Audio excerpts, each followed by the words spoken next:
మన ప్రభువును రక్షకుడైన క్రీస్తు యేసు శుభనామములో మీ అందరికీ వందనాలు తెలియజేస్తూ మండలకాల ధ్యానాలకు ఆహ్వానాన్ని పలుకుతూ ఉన్నాను. అడ్వెంట్ ఇవాంజలికల్ లూథరన్ సంఘ కాపురుల పక్షాన మరొకసారి మీకు శుభవందనాలు.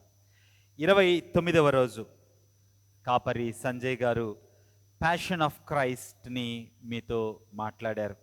దాని ద్వారా యేసుక్రీస్తు శ్రమల ద్వారా ఏ రీతిగా రాజుగా మీ మధ్య మనందరి మధ్య నిలిచాడో ఆయన వివరించారు. ఈరోజు యేసుక్రీస్తు ప్రభువారు మరణము కొరకు అభిషేకించబడటాన్ని, బేతనియోలో జరిగినటువంటి అనాయింటింగ్ని మనము ధ్యానం చేద్దాం.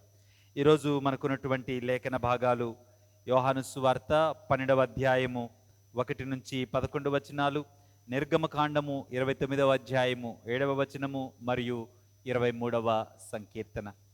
కొద్దిగా మనము యోహాను సువార్త 12వ అధ్యాయము మొదటి 11 వచనాలను ఆలోచన చేస్తే ఈ 12వ అధ్యాయంలో మనందరికీ సుపరిచితమైన భాగమే. ఇక్కడ మార్త ఉపచారము చేస్తూ ఉంది. అయితే మరియా మిక్కిలి విలువ గల అచ్చ జటమాంసి అత్తరు ఒక సేరున్నర, అంటే సుమారు 1 సంవత్సరపు ఆదాయం అని తెలియచేస్తూ ఉంది. సో అంత విలువైనటువంటి అత్తరును యేసు పాదాలకు పూసి తన తల వెంట్రుకలతో ఆయన పాదాలు తుడిచింది. ఇల్లంతా అత్తర వాసనతో నిండింది. మనము నిర్గమకాండము 29వ అధ్యాయము 7వ వచనం చూస్తే అక్కడ మనకు అహరోను ఆయన కుమారులు యాజకత్వం కొరకు ప్రత్యేకించబడుతూ ఉన్నప్పుడు అభిషేకించబడటానికి మోషే ద్వారా దేవుడు ఒక పిలుపునిచ్చాడు. 7వ వచనాన్ని చూస్తే అభిషేక తైలము తీసుకొని అతని తల మీద పోసి అతన్ని అభిషేకించవలెను. ఒక ప్రత్యేక పని కొరకు, దేవుని చిత్తానుసారంగా నిలవటం కొరకు అభిషేకం అనేది ఒక ప్రధాన ప్రక్రియ.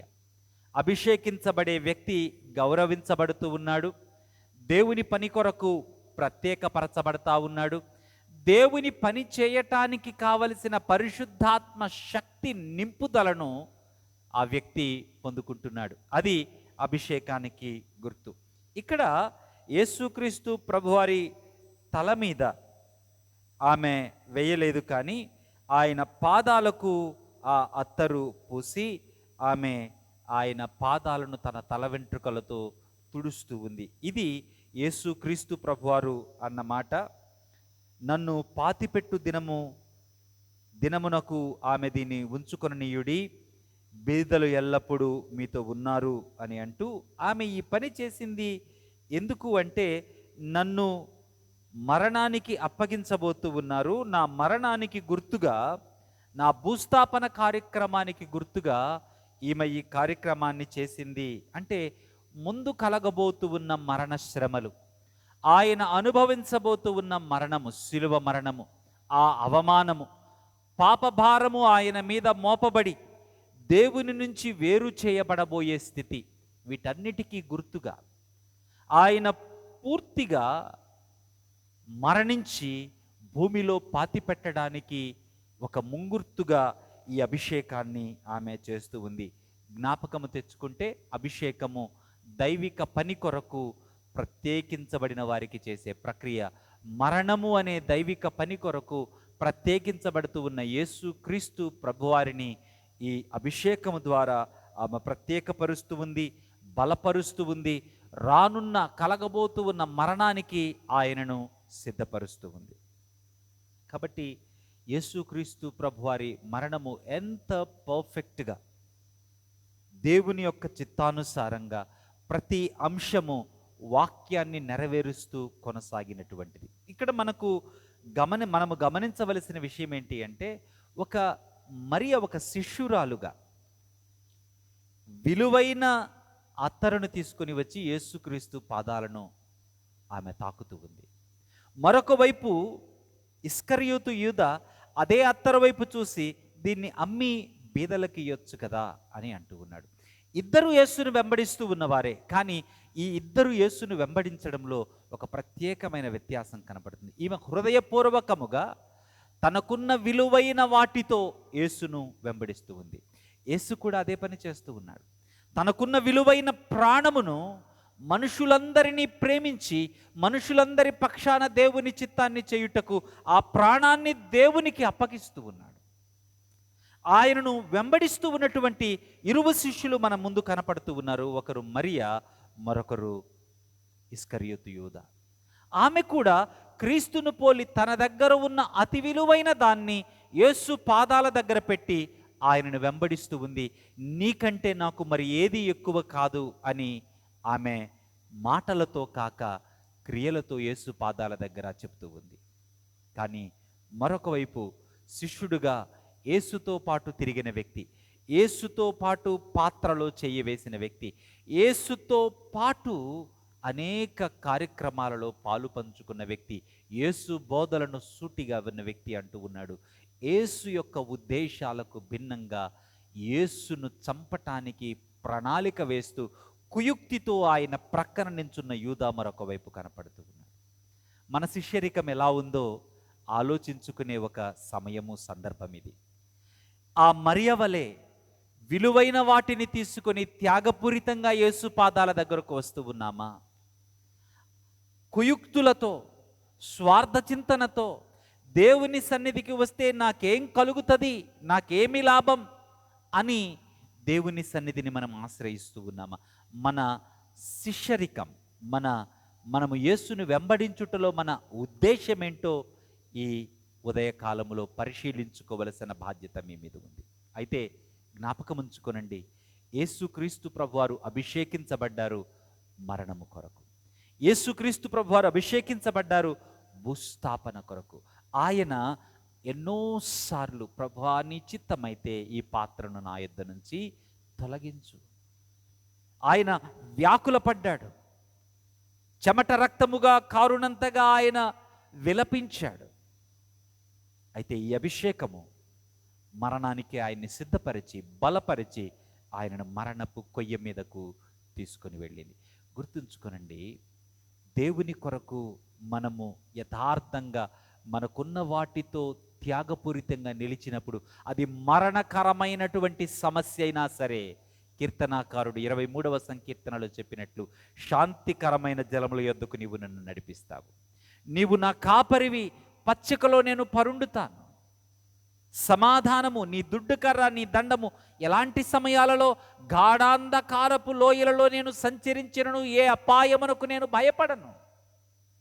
ప్రియ దేవుని బిడ్డలారా, ఈ ఉదయకాలం నీవు ఆలోచించుకోవలసిన సంగతి, యేసు ఎంత త్యాగపూరితంగా తనకు అత్యంత విలువైన ప్రాణమును, దైవ స్నేహమును, దైవ సంబంధమును సహితం దేవుని చిత్తము కొరకు, దేవుని యొక్క ప్రియకుమారుడుగా నిలుచుట కొరకు సమస్తాన్ని అప్పగించి అంటూ ఉన్నాడు, దేవా నా దేవా నన్నెందుకు చేయి విడిచితివి.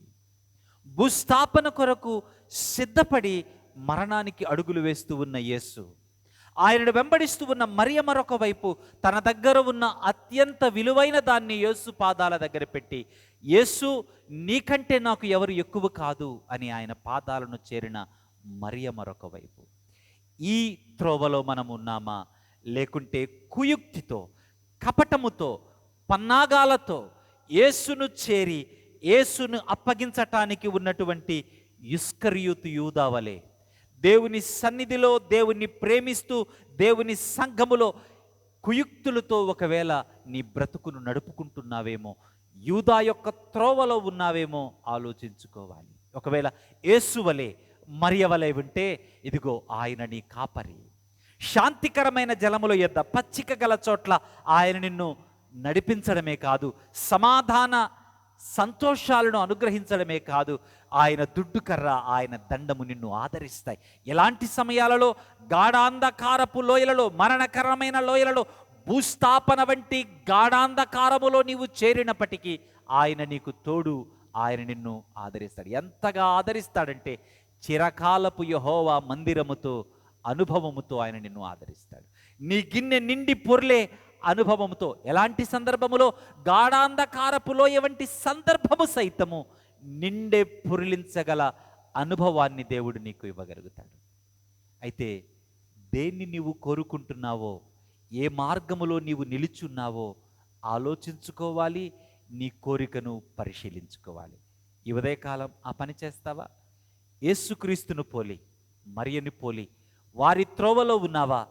ఇస్కరియోతు యూదాను పోలి ఈ త్రోవలో ఉన్నావా? యేసుక్రీస్తును పోలిన త్రోవలో నువ్వు ఉంటే మరణకరమైన పరిస్థితుల గుండా వెళుతూ ఉన్నావేమో, భూస్థాపన వంటి అనుభవాలలో సాగుతూ ఉన్నావేమో. జ్ఞాపకముంచుకో, ఆయన దుడ్డుకర్ర, ఆయన దండము నిన్ను ఆదరించి, ఆయన మందిరములో నిన్ను నిలిపి చిరకాలపు యెహోవా మందిర అనుభవముతో, గిన్నె నిండి పొంగి పొరలే అనుభవముతో నిన్ను ఆశీర్వదిస్తాడు. అట్టి గొప్ప కృపను త్రియేక దేవుడు మీకు అనుగ్రహించునుగాక. ఆమేన్. చిన్న ప్రార్థన చేస్తాను, ప్రార్థనలో నాతో పాటు ఏకీభవించండి. పరిశుద్ధుడా, కృపగలిగిన రక్షక, మీ ప్రేమ ఎంతో అపారమైనది. ఈరోజు మీ జీవితాన్ని, మరియ జీవితాన్ని మా ముందుకు తీసుకుని వచ్చి మేము బ్రతకవలసిన తీరు మాకు తెలియజేశారు. ఇస్కరియోతు యూదా జీవితాన్ని మాకు చూపించి మేము బ్రతకకూడని తీరును కూడా మా ముందుకు తీసుకొని వచ్చారు. ఏ పరిస్థితిలో ఉన్నామో మాకు గుర్తు చేయండి, మా హృదయాలకు అర్థం చేయించండి. మిమ్మల్ని పోలి, మరియను పోలి నిజముగా యథార్థముగా ప్రాణాత్మ దేహములు మీ పాదముల దగ్గర చేరుతూ ఉండగా మాకు అత్యంత విలువైన వాటితో త్యాగపూరితంగా మిమ్మల్ని వెంబడించే ప్రేమ మాకు దయచేయండి. అలా మిమ్మల్ని యథార్థంగా వెంబడిస్తూ ఉన్నప్పుడు చిరకాలపు యెహోవా మందిర అనుభవము, మీరు మాకు కాపరై శాంతికరమైన జలముల యొద్ద, పచ్చిక గల చోట్ల, అతి భయంకరమైన పరిస్థితుల్లో కూడా మేము నిలవగలము అనే విశ్వాసముతో మమ్మల్ని నింపి మా ప్రియులను మీరు ఆదరించమని, అటువంటి పరిస్థితుల నుంచి తప్పించమని, ఆరోగ్యము, క్షేమము, భద్రత మా ప్రియులకు, వారి కుటుంబాలకు సంపూర్ణంగా అనుగ్రహించమని యేసు నామమున ప్రార్థిస్తున్నాను తండ్రి. ఆమేన్. తండ్రి, కుమార, పరిశుద్ధాత్మ త్రియేక దేవుని దీవెన సదా మీకు తోడై దీవించునుగాక.